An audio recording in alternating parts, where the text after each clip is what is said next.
As we reported earlier, the Federal Reserve Wednesday decided to leave interest rates unchanged. The Fed has raised rates 11 times since March of last year in an effort to bring down inflation.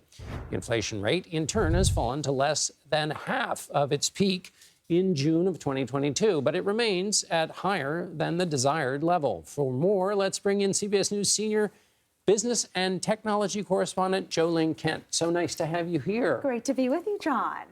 Why did the Fed do nothing? The Fed did nothing because it believes that it can continue to cool off this really hot economy by staying put.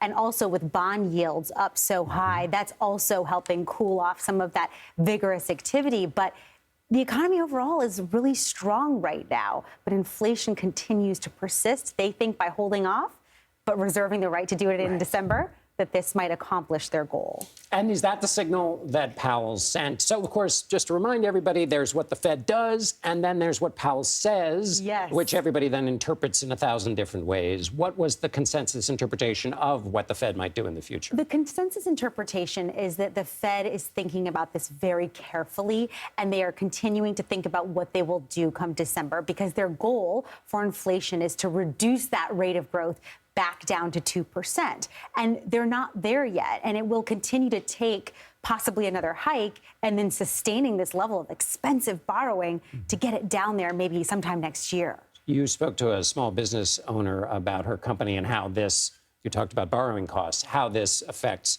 her. What did she say? Denise Duncan in Pomona, California, makes industrial strength dust collectors. And what she wants to do is expand her business. But because it's so expensive to get a loan right now, she can't do that. We went out to Pomona to her manufacturing floor, and this is what she told us. Gas, trash, my utilities have all gone up. My insurances have gone up by 22%. Tell me what you've had to do to accommodate for these costs. You got to raise prices, which makes me even less competitive. And the other thing I think that most people don't understand is if I can't pay the rent or the utility or make payroll, I will do without. I will do without the paycheck.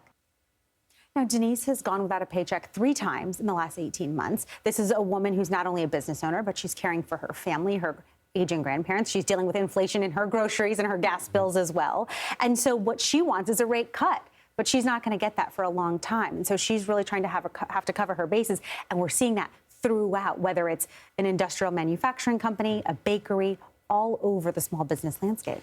So is there any, you mentioned that rate cut won't come for a long time. That's based on estimations about inflation. Is there any smart thinking about kind of what the picture is like on inflation?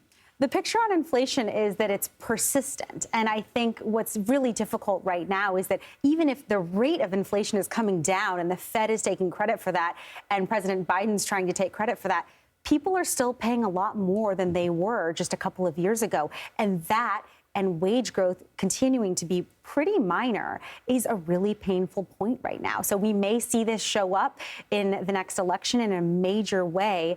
And the Fed, of course, being in its position, needs to try to have a soft landing for this airplane. They don't want to trigger that recession. We'll see if they can do it. And we sure will. Jo Ling Kent, thank you so much for being here. Thank you.